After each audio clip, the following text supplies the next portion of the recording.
I'm sorry. Repeat. Thank you, Professor. Thank you. Thank you. Question 121. Let the answer be given. Thank you. Yeah. The motherboard. Thank you. Let the answer be given. Question 121.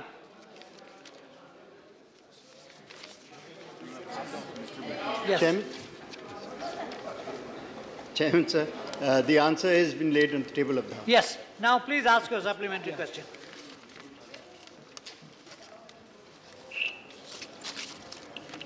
The motherboard and are the epicenter which led to the denial of visa to Indian journalists to Tibet and the cancellation of Kailash Mansarovar Yatra via Nathula in Sikkim were the results of standoff between Indian Army and PLA of Chinese at Doklam, which is the highest since 1962.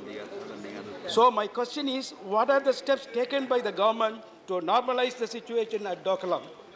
Whether the diplomacy which is at work is yielding any results? Thank you.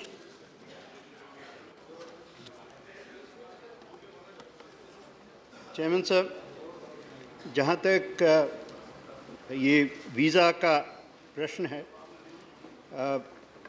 आप जैसे जानते हैं, सारी सदन जानती है, हमारे यहाँ पत्रकार राय भी स्वतंत्र रखते हैं, निर्णय भी स्वतंत्र लेते हैं। तो इसलिए जो ये विज़िट का सवाल है, उसमें ऑफिशियली हमारी कोई जानकारी नहीं है और ये हमारे जर्नलिस्ट और होस्ट कंट्री के बीच में मामला है। Thank you. लेकिन एक बात ज़रूर मैं कहना चाहूँगा कि 2014 में जब माननीय प्रधानमंत्री और प्रेसिडेंट जी की मीटिंग हुई अस्ताना में, वहाँ पे एक क्लोजर डेवलपमेंट पार्टनरशिप की बात उठी, जिसमें दोनों मुल्कों ने ये तय किया कि हम अपने पीपल टू पीपल कॉन्टैक्ट्स बढ़ाएंगे, हम मीडिया के कॉन्टैक्ट्स बढ़ाएंगे और जो हो सके दोनों देशों को नज़दीक लाने के लिए वो हम करेंगे और इस प्रयास में हम ज़रूर इस प्रयास को पूरा करते रहेंगे और आगे बढ़ाते रहेंगे। Thank you. Second question.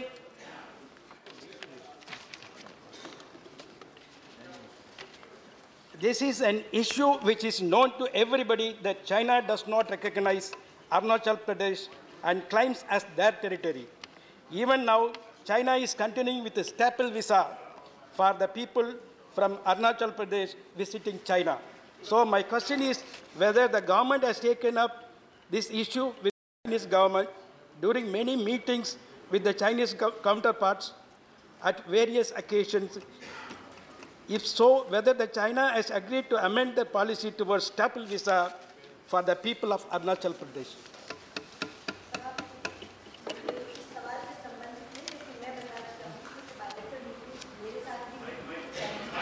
Mic. इस सवाल का जवाब मैं इसलिए दे रही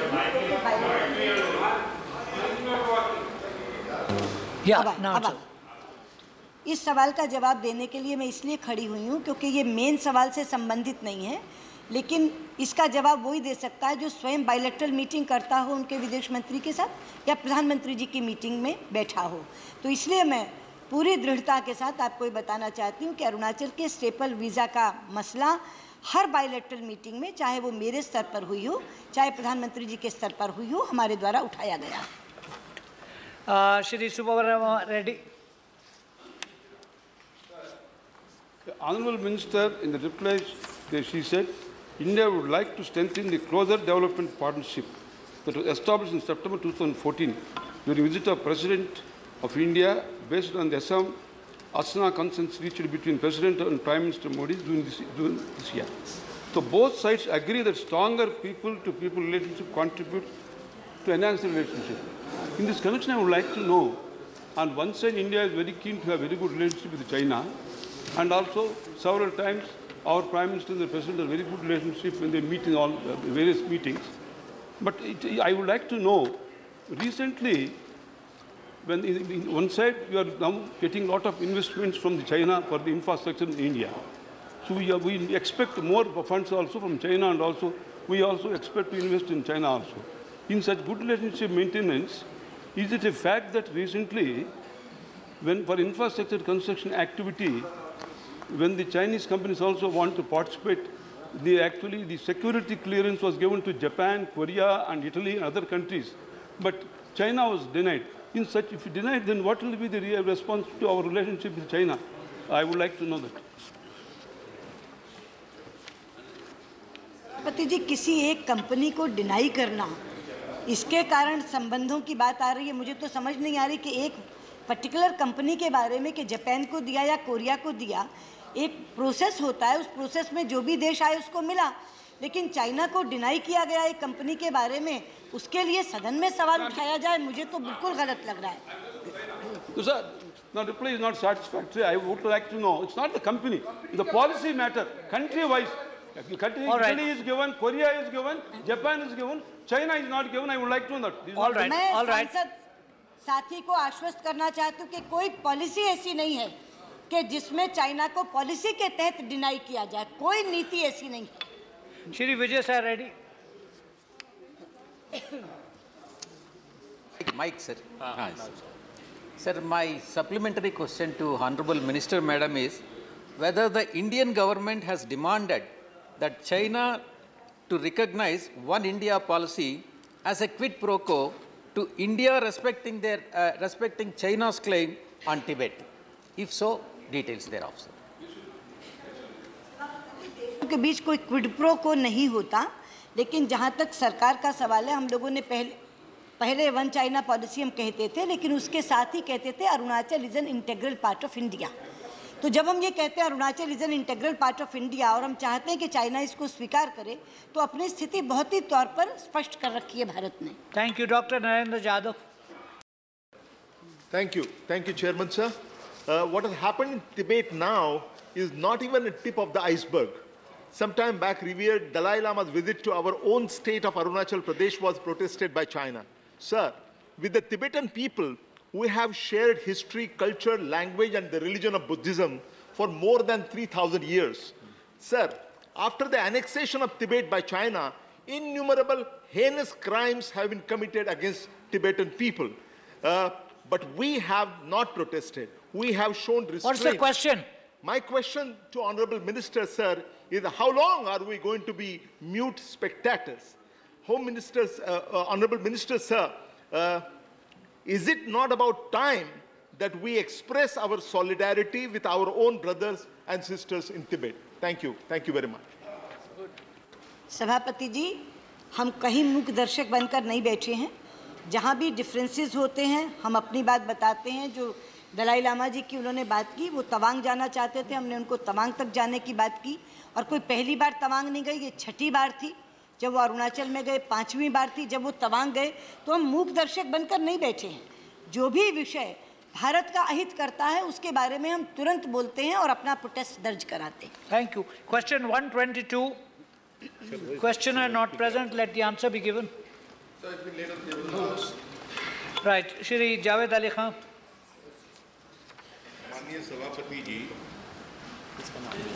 ये प्रकरण काफ़ी दिनों से चल रहा है और इस संबंध में कैट ने और हाई कोर्ट ने सरकार को इन कर्मचारियों की समस्या पर कोई सकारात्मक रुख अपनाने या उसका निदान करने का निर्देश दिया था। लेकिन एक न्यायालय के बाद सरकार अगले न्यायालय में अपील में चली जाती है। जब ये कर्मचारी सरकार से कहते हैं अपनी समस्या को हल करने के लिए, तो ये कहते हैं कि प्रसार भारती ऑटोनोमस बॉडी है, लेकिन अदालतों में अपील सरकार का सेक्रेटरी करता है, भारत सरकार के सेक्रेटरी की तरफ से दर्ज की जाती है अपील। मैं ये मंत्री जी से निवेदन करना चाहूँगा कि जब 52 कर्मचारियों की ये समस्या थी, आज उसमें से सिर्फ 10 कार्यरत रह गए हैं। कुछ छोड़ करके चले गए, कुछ रिटायर हो गए, कुछ मृत्यु कुछ की हो गई। अब सिर्फ 10 कर्मचारियों का मसला है और सारे नियम कायदे कानून कैट के और हाई कोर्ट के आदेश कर्मचारियों के पक्ष में हैं। कृपया ये बताने का कष्ट करें कि भारत सरकार सुप्रीम कोर्ट में अपने पक्ष को क्यों बेवजह मामले को ड्रैग कर रही है। सभापति सर, सबसे पहले तो सूचना प्रसार भारती का जो मैंडेट है और उस स्कोप को पूरा करने के लिए न केवल हम इस संस्था को एफिशिएंट होना है, लेकिन इसके जो कर्मचारी हैं उनके लिए वेलफेयर का भी सोचना है, और जो सोचते हैं। लेकिन जब भी कोई नई पॉलिसी बनाई जाती है तो उसका एक प्रेसिडेंट हो जाता है और उसका पैरेलल दूसरे विभागों के अंदर भी लागू किया जाता है। इसलिए बहुत सोच समझ के इसके अंदर कदम उठाए जाते हैं। 1988 के अंदर जब इनको कॉन्ट्रैक्ट दिया गया था तो आर्टिस्ट के रूप में कॉन्ट्रैक्ट दिया गया। 89 के अंदर इनका कॉन्ट्रैक्ट 5 साल के लिए बढ़ा दिया गया, और उसके बाद 93 के अंदर इनको रेगुलर टेम्पररी गवर्नमेंट सर्वेंट्स का दर्जा दे दिया गया। 97 में रिक्रूटमेंट रूल्स के ऊपर काम शुरू करा गया, और 97 के अंदर ही 5th पे कमीशन के ऊपर एग्जामिनेशन चल रहा था, इसलिए टेम्पररी बैन लगाया गया कि जब तक 5th पे कमीशन के ऊपर एग्जामिनेशन ना हो जाए, जब तक आप रिक्रूटमेंट रूल्स को आगे ना बढ़ाइए। उसके बावजूद भी मैं पटल को, पूरी सभा को बताना चाहूँगा कि अश्योर्ड करियर प्रोग्रेशन जो 99 में वो इनके ऊपर लगाया गया ताकि इनके वेतन में कोई हानि ना हो, लेकिन ये सब 1999 में कोर्ट चले गए और उसके बाद ये मसला कोर्ट में चल रहा है।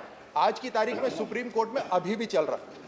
उसके बावजूद भी डिपार्टमेंटल जो प्रमोशनल कमेटी है उसके अंदर अब प्रमोशंस शुरू हो गए हैं, और साथ ही इनके आगे बढ़ने के लिए आज की तारीख में जो आपने जो फरमाया कि 57 पोस्ट के लिए हमने करा था, उसके बाद 51 ने ज्वाइन करा, आज की तारीख में सिर्फ 10 बचे हैं।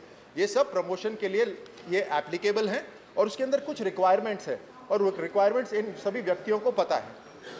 Thank you. Question 123.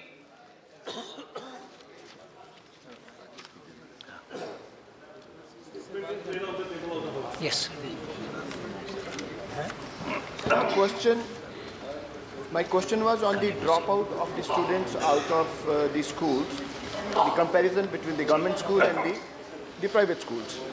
As I feared, the answer is on the same lines. The dropout out of the schools in the government is far higher than the private schools. The reason which has been given by the ministry is the least to say, if not pathetic, I would say, I'll use the word very dissatisfactory, because the answer says the children drop out because unable to cope with studies or not interested in studies.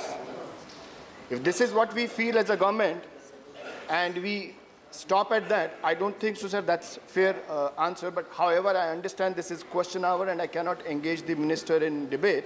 So I'll restrict myself to asking a question, a supplementary question.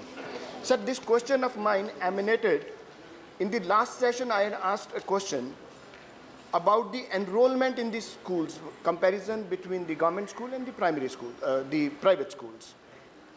So that also proved that in the urban areas, the enrollment of the students were far higher in the private schools than the government schools. Whereas it was reversed. It was about 70%, 30%, which was reversed in the rural areas. We all understand, sir, the situation of the government school is very, very... No parent would like to send his children or her children to a government school unless he or she cannot afford it, or there is no other possibility. There is no other school. So, sir, in my opinion, my question is that are we not creating a dual system of education where rich can pay and get good education, and those who cannot afford to they get inferior education? This is against the right to equal access to education. My question is, what the government is planning to do to address this? Thank you.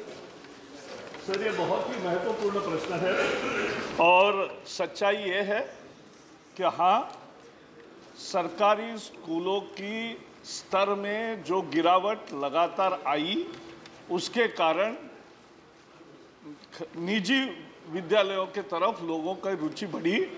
आज की स्थिति ये है कि अभी तक 3-4 साल पहले तक 4% गवर्नमेंट के स्कूल का एनरोलमेंट हर साल कम हो रहा था, और सरकारी का निजी स्कूलों का 8% बढ़ रहा था. So this is first fact. Second is, yes, dropout rate is nearly half in private schools and double in government schools. And this dropout has to be seen in the context of Standard 9. क्योंकि 8वीं तक तो किसी को fail करना ही नहीं है, तो कोई फेल होता ही नहीं है।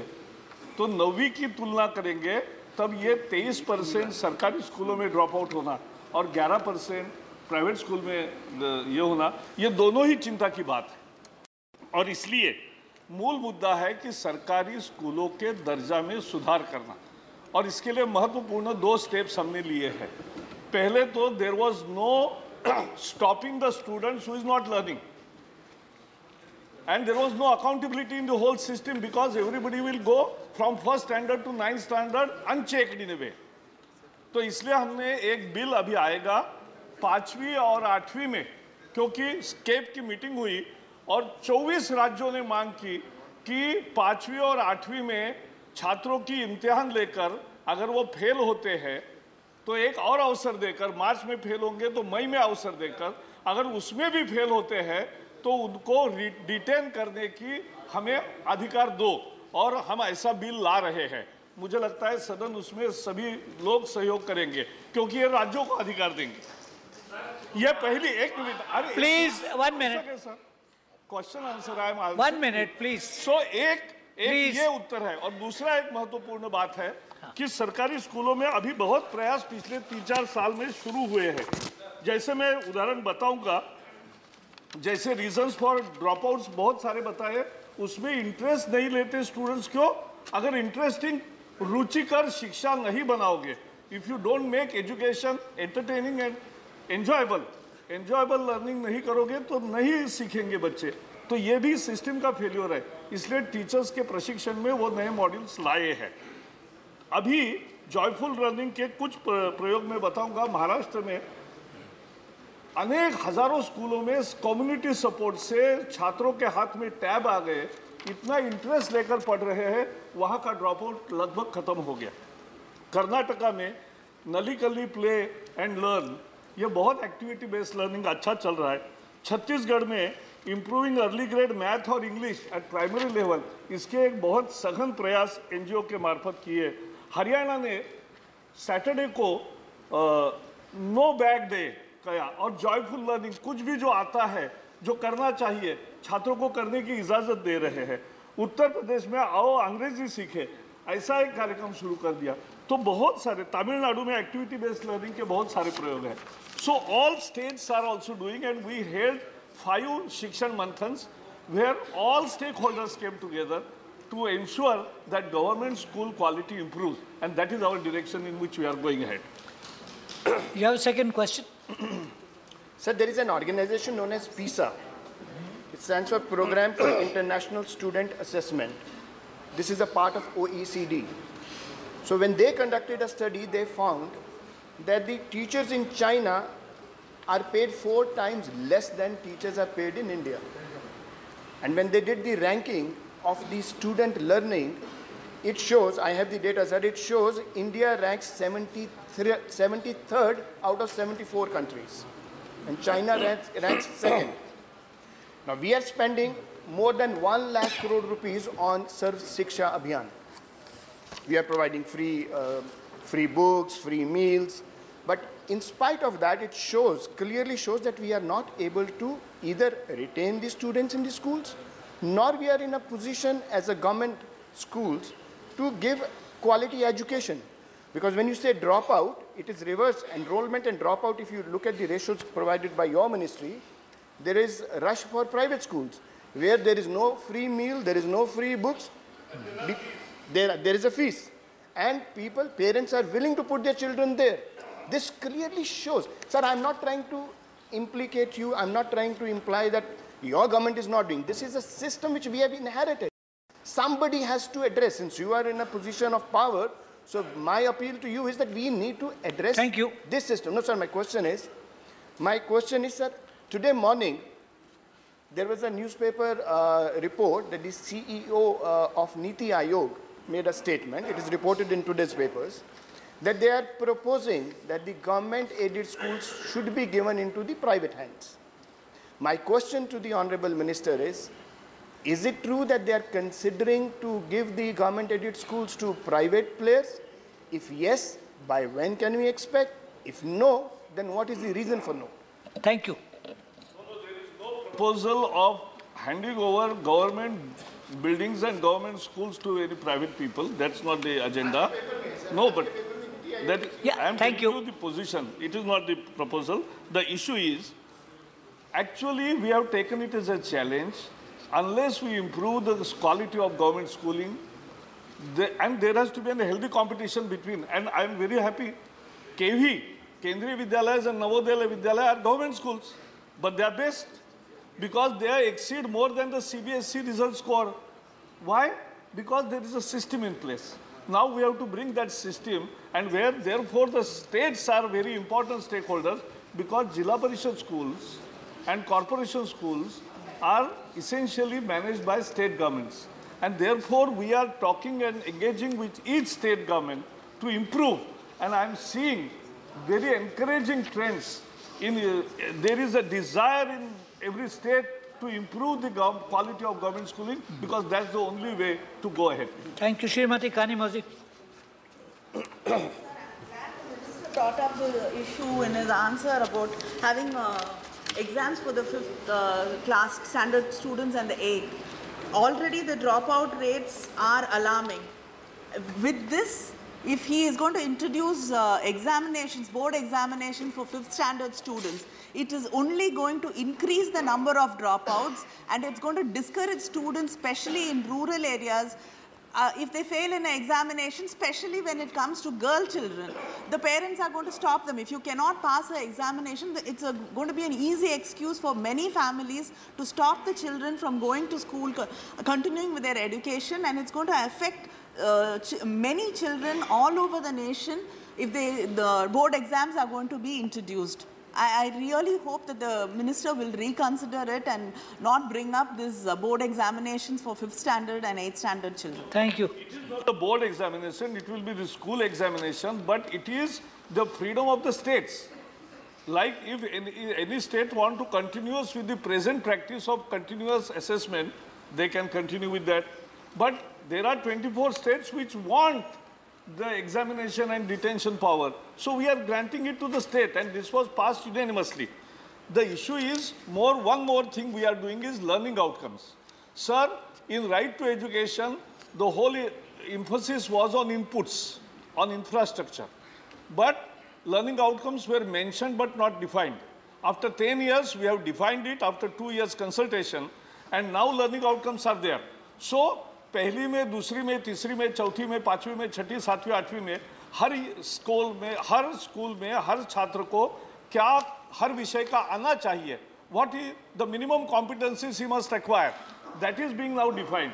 और ये learning outcomes हम पेरेंट के हाथ में भी देंगे कि आपका बेटा छठी में है तो उसको ये आना चाहिए. लर्निंग आउटकम का हैंडबुक तैयार हुआ है, टीचर्स के पास पहुंच गया है. अब टीचर्स का भी उसमें बहुत सारा ट्रेनिंग हुआ है. तो how to achieve those learning outcomes, because when we will make, तो ये जो सर्वे आफ्टर सर्वे आता है कि that 6th class student can not solve 3rd class problem और कांट डू मैथ्स, और 7th class student can't read 4th class text. This will go only when we do these learning outcomes, and from this year we are starting learning outcomes in all schools. In September there will be learning outcome also displayed in poster format, and so all stakeholders will have accountability to be created. And we are also reforming the whole teacher education, because that is the crux, and therefore we are taking all possible steps. Within 2-3 years we'll see best results of improvement of government schooling. Dr. Jetia. जी 2014 और 15 के जो आंकड़े हमें प्राप्त हुए हैं उससे हमारी चिंता बढ़ जाती है. माध्यमिक शिक्षा के स्तर तक स्कूल को छोड़ने वाले 53.57% बच्चे स्कूल छोड़ देते हैं. पढ़ाएंगे तब जबकि बच्चे स्कूल जाएंगे, तो उनके स्कूल नहीं जाने का कारण हमको समझना होगा, और जब तक स्कूल को जाने की आदत उनकी नहीं होगी तब तक ये बात पूरी नहीं होने वाली है. इसलिए हमारी चिंता ये है कि ये जो बच्चे आधे से ज़्यादा जो स्कूल छोड़ रहे हैं उनको स्कूल जाने के लिए क्या उपाय करेंगे, और शिक्षा का जो अधिकार हमने कहा है और सर्व शिक्षा अभियान के बारे में हम सोचते हैं, इसको कारगर करने के लिए सरकार क्या उपाय कर रही है.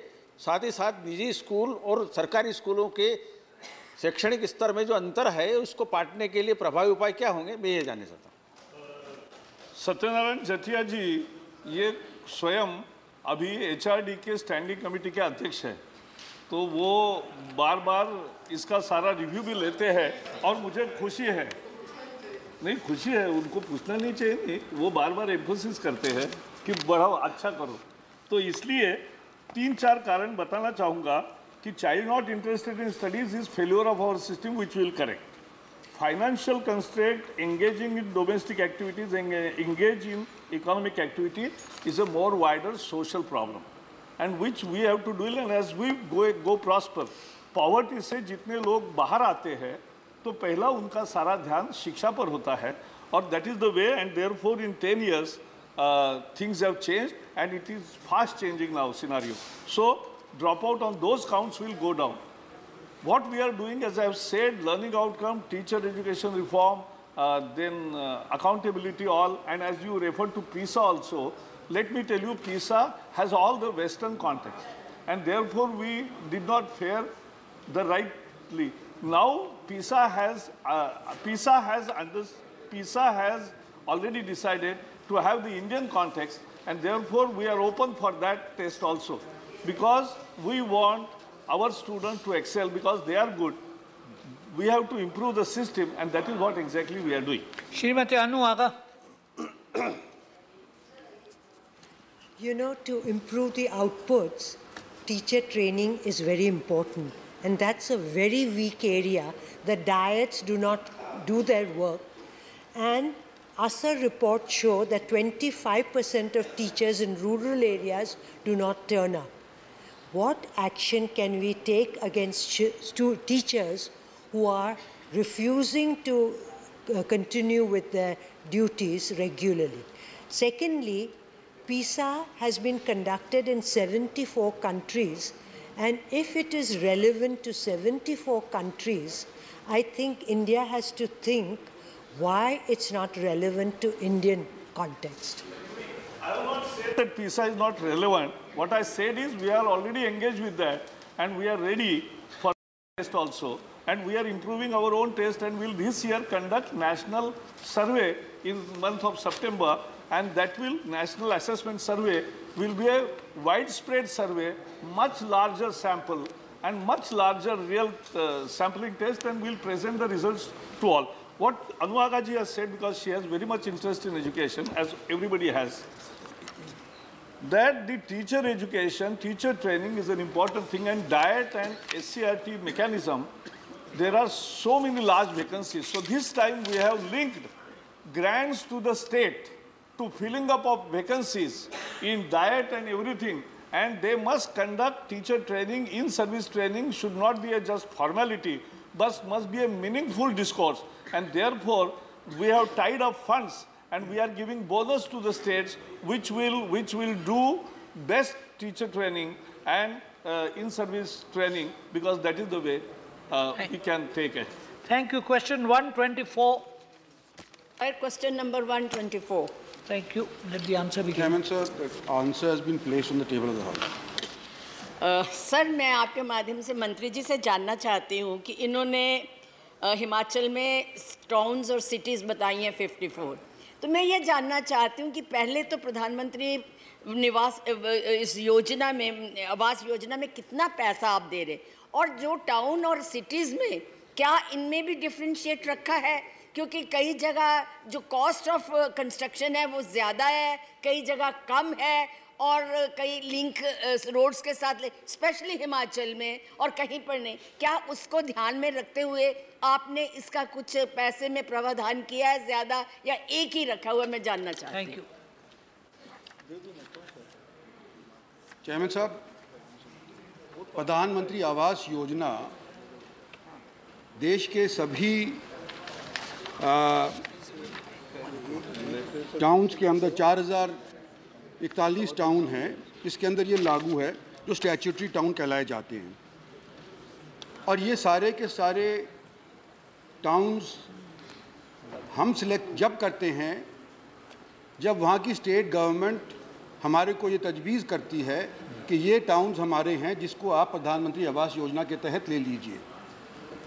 और जब हम उन टाउन्स को ले लेते हैं तो भारत सरकार की प्रधानमंत्री आवास योजना के तहत एक जिम्मेदारी बन जाती है कि किस किस तौर के ऊपर इन जगहों के ऊपर लोगों को इमदाद करने के लिए और स्टेट गवर्नमेंट को कम्प्लीमेंट करने के लिए हम पैसा किस तौर पे तजवीज़ करें।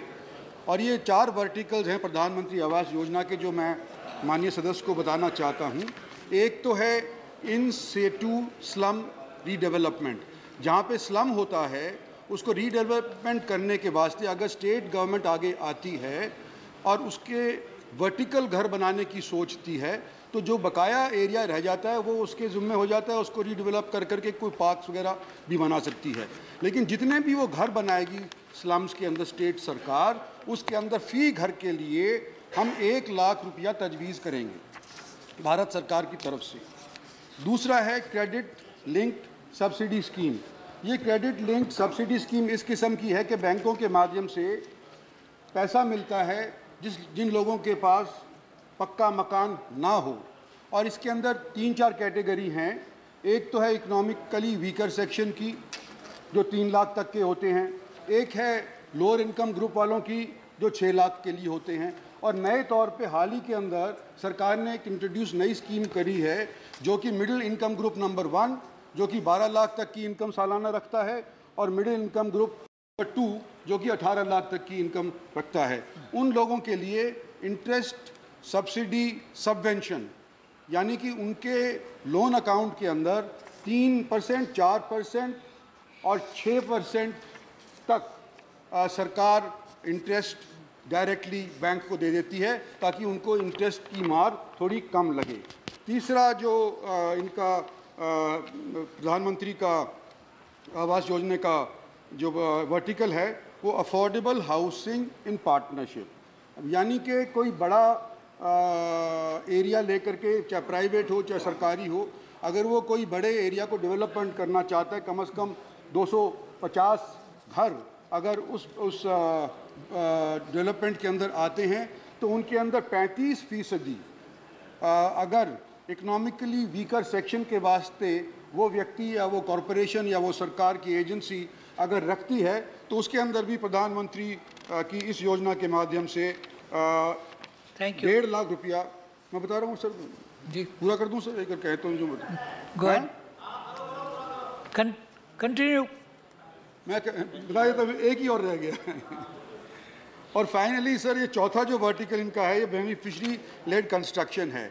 इसके अंदर जो अपने घर को मरम्मत करवाना चाहता है या एक और कमरा जोड़ना चाहता है तो ये भी उसको सरकार की तरफ से, भारत सरकार की तरफ से 1.5 लाख रुपया फ़ी घर मिलने की योजना है। तो इसके अंदर कोई डिफ्रेंशिएशन नहीं है। जो सरकार अपने तरफ से तजवीज़ करती है कि इस शहर को तुम प्रधानमंत्री आवास योजना के अंदर ले लो, सो उसको हम ले लेते हैं। Thank you. Second question sir, मैं जानना चाहती हूँ कि इन्होंने कहा 3-4 कैटेगरीज बताई हैं, लेकिन जो गरीब लोग जो कि बैंक में जब जाते हैं तो उनको इतना ज़्यादा फॉर्मेलिटी बताई जाती है कि वो पैसा ले ही नहीं पाते हैं और उनके लिए इतनी तकलीफ़ें उनको सामना करना पड़ता है, क्योंकि इस जो स्कीम का फ़ायदा है वो जो जिस आशय के लिए बनाई है, क्योंकि सरकार का है कि हर बेघर को घर देना है, लेकिन इसके अंदर जो है जो फॉर्मेलिटीज है 1 लाख में कहीं घर नहीं बनता है।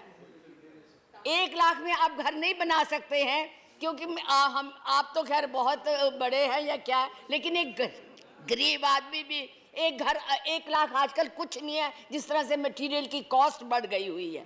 तो इसलिए उसको जब बैंक में जाना पड़ता है तो उनको इन चीज़ों के लिए बहुत ज़्यादा जदोजहद करनी पड़ती है और हैरस होना पड़ता है। इसके लिए आप क्या करने जा रहे हैं, क्या उनके लिए करेंगे, ये हमारे सामने लाई जाती हैं बातें, इसलिए मैं आपसे पूछ रही हूँ।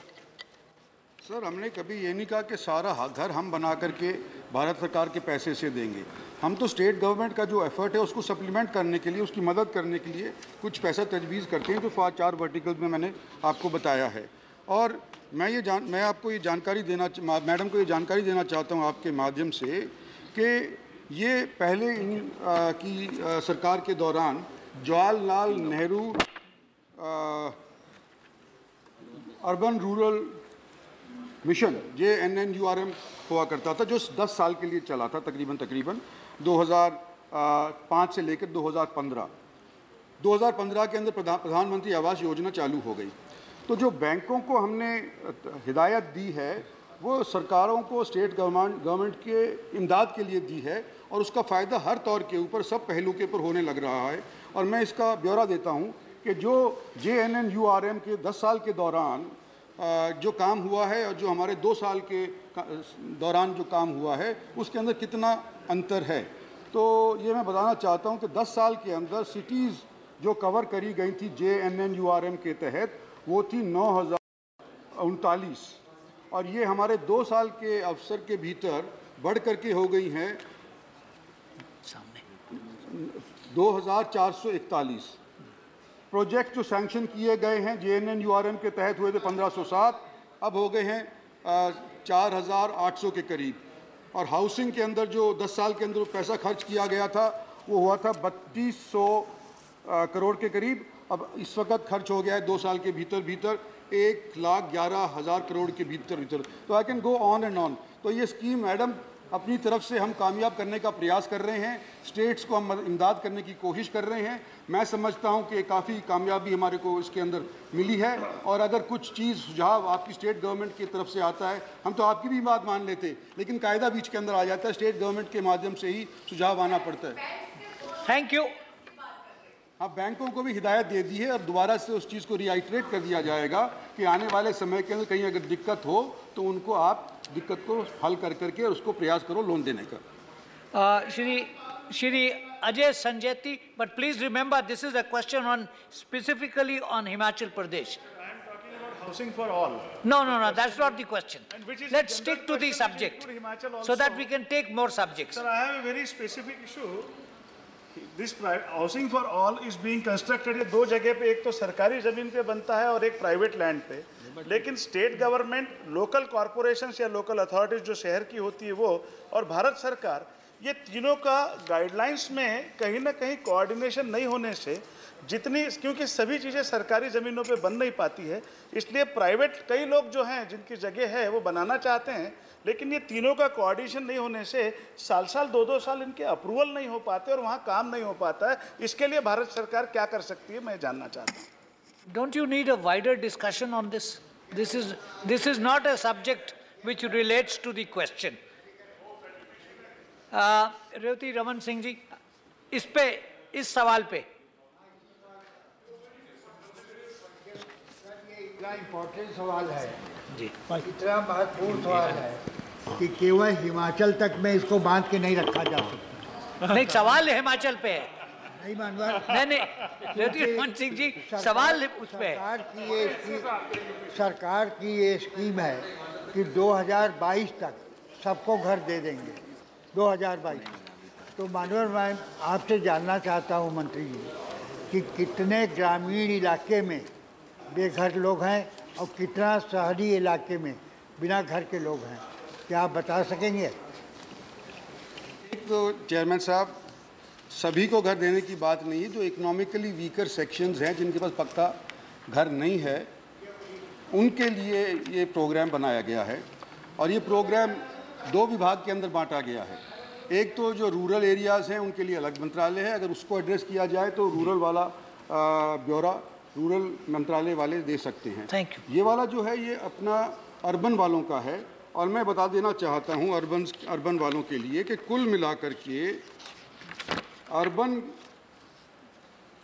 डिमांड घरों की जो अभी तक अनवैलिडेटेड आ पाई है, जो कि कॉमन सर्विसेज सेंटर के ऊपर उन्होंने दर्ज कराई है या लोकल बॉडीज़ की वेबसाइट के माध्यम से दर्ज हुई है, या MOUD जो हमारी मंत्रालय है उसकी वेबसाइट के ऊपर दर्ज कराई है, कुल मिलाकर के 144 लाख लोगों ने मांग करी है कि हमको पक्का घर दिलवाया जाए। अब 144 लाख उन्होंने मांग तो कर ली, लेकिन स्टेट गवर्नमेंट जिम्मेदार है कि ये वैलिडेट कर करके दें। तो कुल मिलाकर के जब ये वैलिडेट हो जाएगी तो मैं समझता हूँ कि 1 करोड़ 20 लाख 22-25 लाख तक ये संख्या घट करके आ जाएगी। Thank you. Shri go ahead sir, आप इस तरफ देखा था on this question. I will talk on the Himachal Pradesh. Thank you sir. Sir, मैं ये अपने मंत्री जी से जानना चाहता हूँ कि हिमाचल प्रदेश में कोई वीकर सेक्शन के लोग सब साथ मिलके 25-50-100 लोग साथ मिलके कोई ऐसी ज़मीन ले लें और वहाँ पर ये जो स्कीम है सरकार की, क्रेडिट लिंक सब्सिडी स्कीम है, और दूसरी जो हाउसिंग पार्टनरशिप स्कीम है, उसी स्कीम के तहत उनको इंटरेस्ट और उसको इंस्टॉलमेंट में क्या भारत सरकार राहत दे सकती है? चेयरमैन साहब, मैंने जैसे पहले अर्ज़ किया कि लैंड और कॉलोनाइजेशन स्टेट सब्जेक्ट्स होते हैं। स्टेट्स की इमदाद करने के लिए ये 4 verticals prime minister Awas Yojana के तहत किए गए हैं। जो स्टेट्स चाहती है जिसको देना, अगर वो हमको तजवीज़ करती है कि इस किस्म के शहर के अंदर हम ये स्कीम लागू करना चाहते हैं, CLSS वाली या इंस्टीट्यूट वाली या बेनिफिशरी लेड वाली, कोई सी भी स्कीम अगर स्टेट चाहे वो एक्सटेंड उस एरिया को कर सकती है और हमारी मंजूरी ले सकती है। Thank you. Question 125। Question 125. Table of the House. Sir, I'm sure the whole House would appreciate that the border areas of a country are normally sensitive areas, but more so now, given the present situation, they have become volatile. This has been a long-standing problem that the transmitters on our borders across a large border area have been weak and inadequate, with the result the countries, neighboring countries have stronger transmitters, and our people tend to tune in to those countries' programs which are not always beneficial for them as Indians. And this matter was being attended to.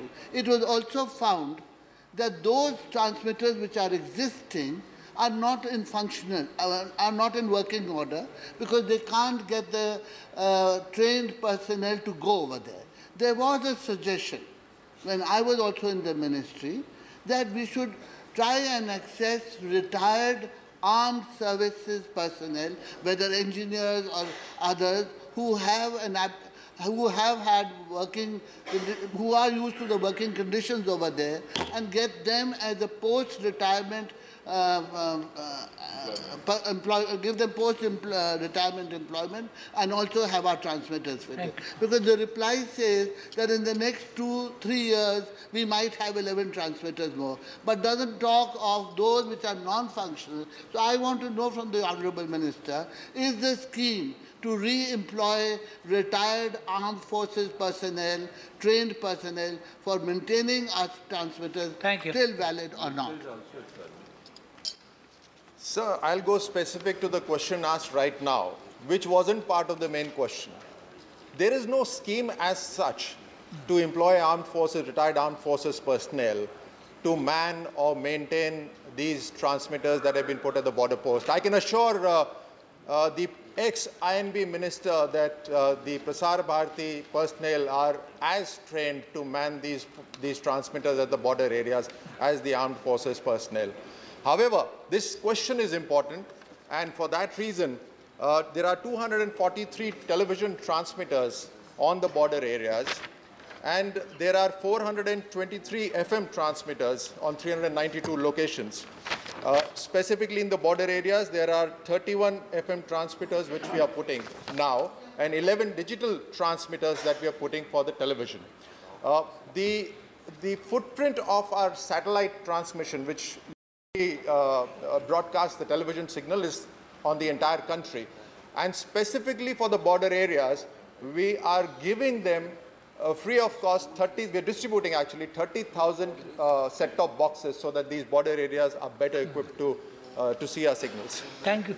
You have a second question? The Honourable Minister wants to dodge the question. I am okay with it. My second question, sir, is regarding the transmission and putting across of channels which are not permitted by the ministry. This is not a new problem. This has been going on for a long time, and the minister has reproduced paragraphs of the Cable Regulatory Television Network Regulation Act, but he is surely aware of the fact that wherever the ministry, through the proper channel, has asked for these channels to be stopped, there have been sometimes law and order problems, leading to even communal problems, and with the result, the matter has been dropped. It is for this very reason and so many other reasons, like a national loss to the National Exchequer, a loss of financial means to the broadcasters, that we introduced a complete program for digitalization of TV network. And the phases were being worked out. It was supposed to be completed in the whole country by the 31st of December 2015, extendable to 2000. I want to know if that digitalization plan is still moving forward and what are the new dates, or has the government given it up? Thank you. So the digitization plan has been completed. And as regards the channels that are violating, which are being played in the cable network in violation of the, or in contravention of the rules, it's the local authorities, the district administrators there who have to take action. And they are authorized to take action as per the Cable Television Act. I might also like to correct myself that an advisory has been issued to the MSOs to digitize as soon as possible. Also, in Maharashtra and Andhra Pradesh, show cause notices have been issued to the cable operators who were showing channels in violation of the rules of the land. Thank you. Shri Amar Shankar Sable. धन्यवाद सभापति महोदय। मैं आपके माध्यम से माननीय मंत्री महोदय से यह जानना चाहता हूँ, गैर अनुमति प्राप्त सैटेलाइट चैनलों का प्रसारण केबल टेलीविज़न नेटवर्क अधिनियम 1995 का उल्लंघन है तथा उक्त अधिनियम में ऐसे कार्यकलापों को नियंत्रित करने तथा शास्तिक एवं दंडात्मक कार्रवाई करने के लिए पर्याप्त प्रावधान मौजूद है।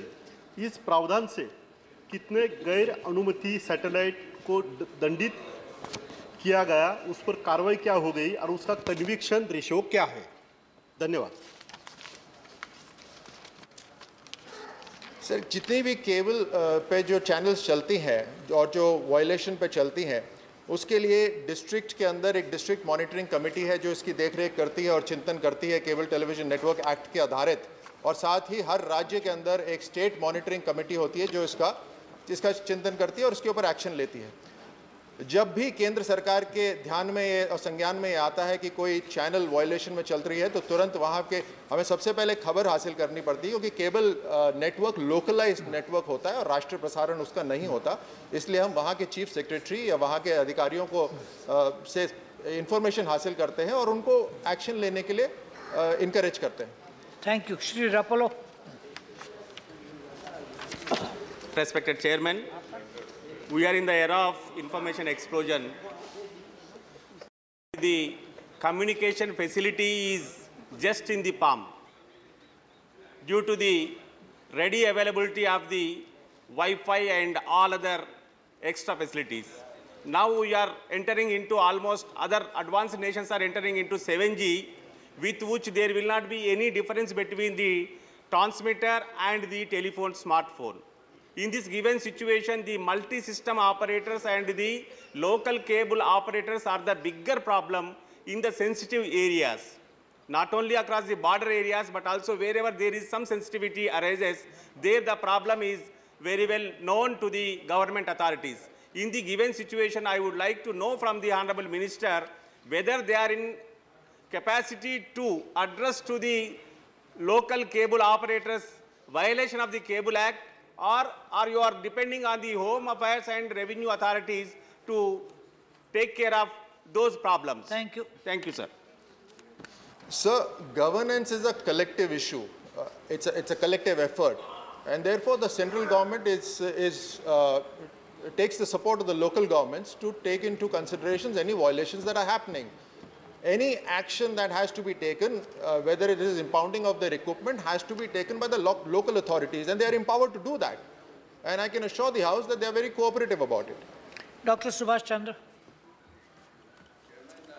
We had, in this connection, we had suggested a couple of years back that any signal emanating out of any head end of the cable operator, it has to be licensed as per the Cable Act. That proposal is pending with the ministry for 2-3 years. I would like to ask from the minister whether are you doing something about it, taking action, because the licensing is a must. You are not asking cable operator to take license. That's why these things are happening, what the members are concerned. Yeah. So if I'm correct, I think the member is asking about the transmission that is done, localized transmission that is done by the cable operators, like running their own channels. Yes. We are absolutely aware of this situation, and a deliberation is on as to how we can bring them into licensing so that they are equally responsible as the other channels. Thank you. Question 126. So the answer has been laid on the table of the House. Sir, Goa is a small state, and kilometers wise it is not more than 100 kilometers. There is a FM transmitter whose range is not less than, although it is given as 40-45, not more than 25 to 30. Now there is a proposal to have a new FM station with the range of 50 to 55 kilometers. Even this will not cover the tiny state of Goa. I would like to ask the Honorable Minister that Perne to Pole are the two borders areas. Have you got any proposal to cover Perne to Pole area by this transmitter? If not, are you going to extend a bit so that entire Goa is covered? Thank you. So I can understand the requirement as the FM transmission, the quality of the transmission and the quality of the sound and the content itself is very entertaining and clear. And therefore, every state would like to have as many FM stations as possible.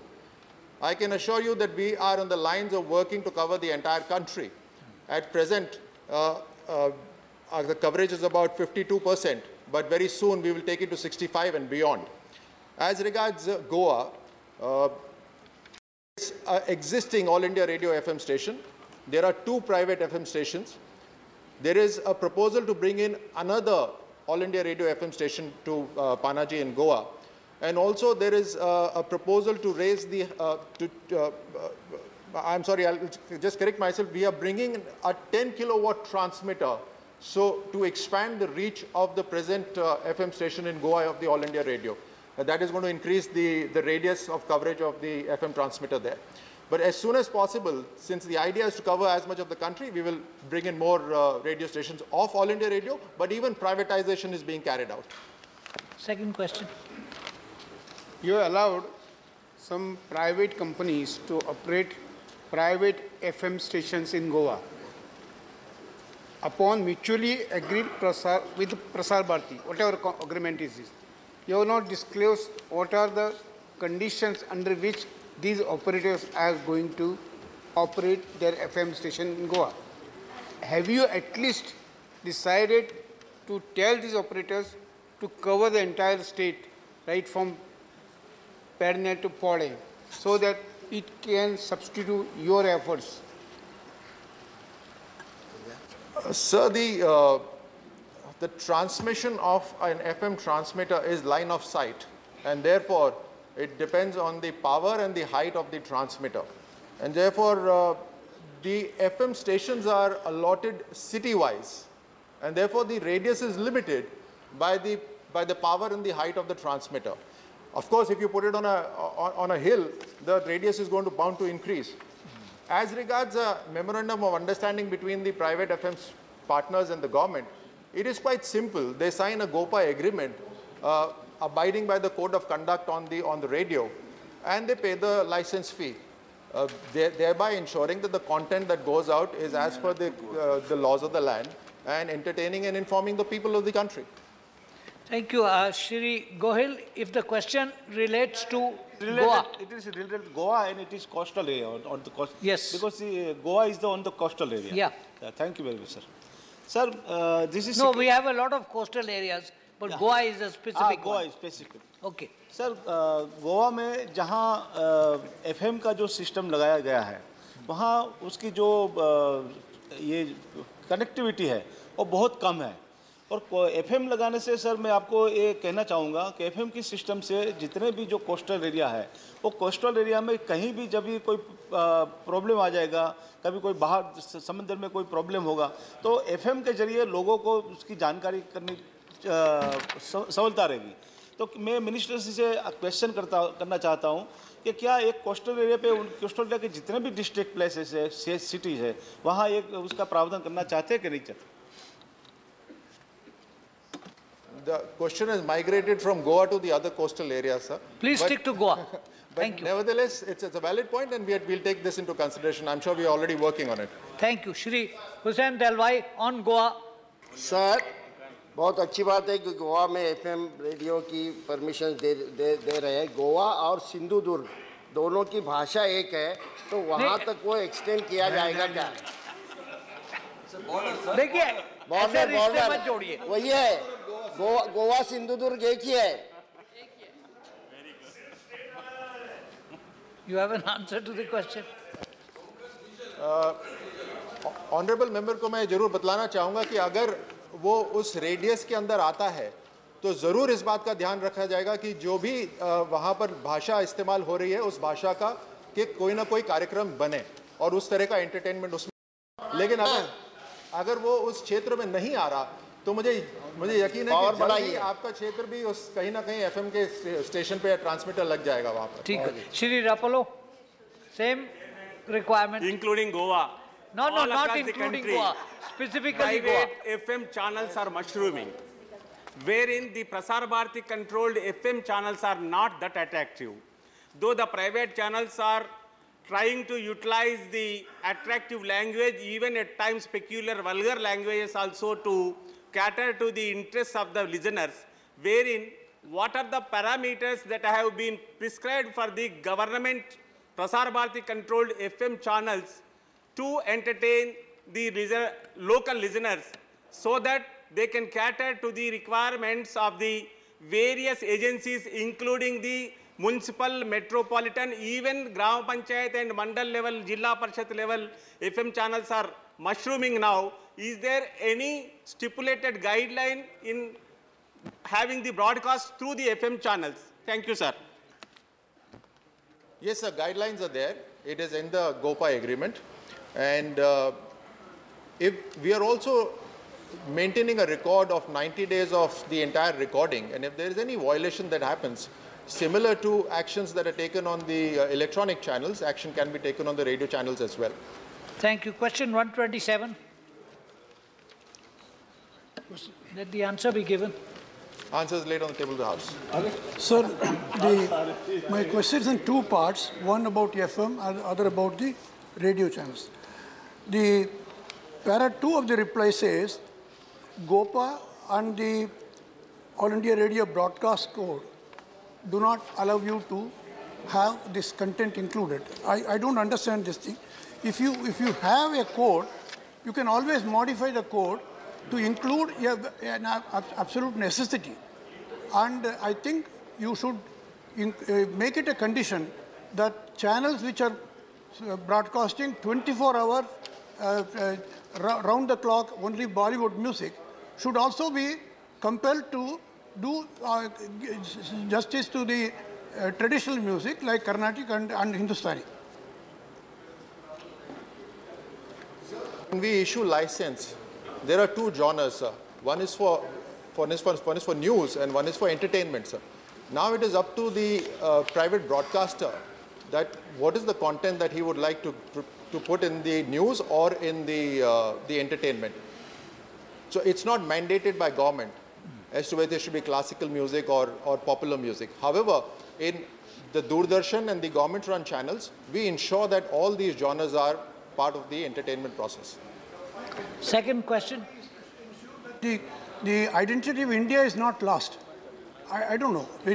Second thing is, this All India Radio thing, there was a time when every Friday night at 9 to 10:30, we used to broadcast regular Shastriya Sangeet. Today there is no such thing at all. And you are talking about a dedicated channel. Dedicated channel is not seen by, is not listened to by the cross-section society. So I think the basic Doordarshan channel should have some slot for the traditional music. It certainly has, sir. and I will give the exact timings of these programs also to the member later. But these programs are absolutely included both in Doordarshan and in All India Radio. Thank you. Question hour is over. Honorable members, we bid farewell today to Shri Shantaram Naik, member representing the state of Goa, who is retiring on the 20th of July on the expiry of his term of office. Sir. Just a minute, let me finish. Shri Naik has made rich contribution in the deliberations of the House and its committees. As chairman of the department-related Parliamentary Standing Committee on Personnel, Public Grievances, Law and Justice, and also as a member of the various other parliamentary committees, he has been instrumental in influencing public policy for the larger good. I wish to place on record my personal appreciation for the courtesy and cooperation extended by him to the chair. The House would certainly miss Shri Naik.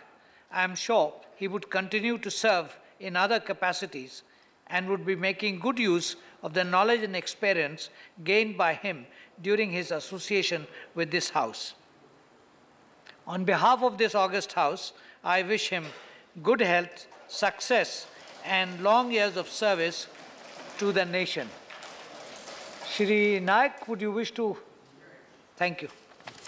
Sir, I entered Parliament, that is other House, in 1984. I had a career of 17 years. In this 17 years, I will only mention one aspect of the other House. I got statehood for Goa. At that time, Rajiv Ji was Prime Minister. I told him that this is a demand. First 2 to 3 years, I did not say anything. But Rajiv Ji told me, if you are raising it, raise it. And I went in front chair. That was permissible at that time. And during 0 hour, I mentioned the case of statehood of Goa, and the Prime Minister stood to respond and granted the statehood of Goa there and there. This was my biggest achievement in my life to cherish. Sir, one aspect I would like to stress is that restore the powers of Parliament. That's the only thing. I am not asking for anything else, but our Parliament's power are being eroded, and that needs to be restored. The function of the judiciary is to interpret the law, not to lay down the law. We have seen that new laws are laid down by the judiciary. So we have, as parliamentarians, do something to see that. There are instances where directions were given by courts to enact a particular law. Enact. So this is also not welcome. Secondly, why they have got justified? They say, why we are doing this? They say, because legislature is not functioning, because executive is not doing duty, that we are doing, we have to compel to do this. Then in the same response, I cannot say, Prime Minister, who is the head of the executive, can say that because lakhs of cases are pending in Supreme Court, you are not passing judgment, I as a Prime Minister will pass judgment. Can he say so? Obviously not, because the compartments are divided very clearly. Secondly, another agency which also encroaches on the power, with due respect to the MSA. Article 324 of the Constitution, day and day out during elections, instructions are issued on the subject which are the powers of Parliament. So whatever suggestion they have done, I mean, they have made before the government, I think they should be accepted if they are good suggestions. But let them not issue instruction and encroach upon the powers of Parliament. So these two things I would like to stress very much. I had an opportunity to raise the issue of special provisions of under 371, which is popularly called as special status. There is nothing called special status in Parliament. But special provision under Article 371. Nobody has asked this. There is a confusion. Bihar is asking for special status in different contexts. Only Goa has asked for special status under Article 371. Why? We would like to protect our land. Encroachments come in various forms through Russians, Israelis, and our own local people. And therefore, some protection of the land is required. I had also opportunity to propose amendment to Citizenship Act because some citizens of Goa, they applied for citizenship in Portugal, and as a result, the government of India started deleting the names of those people. Ultimately, I moved a resolution. The government of India, I moved an amendment. Government of India sent 2 representatives now to rectify this thing. It was not necessary if my bill was accepted. The whole thing would have been in one stroke of pen, it would have been this thing. That did not happen. And lastly, I would like to thank Congress President Sonia ji, my colleagues in this bench also, and in the House, staff of Rajya Sabha, and sir, you, for helping or cooperating with me and responding to my this thing. Similarly, Deputy Chairman, cooperation, I got all the time. Thank you very much. Thank you so much, Shantaramji. The House stands adjourned till 2 p.m.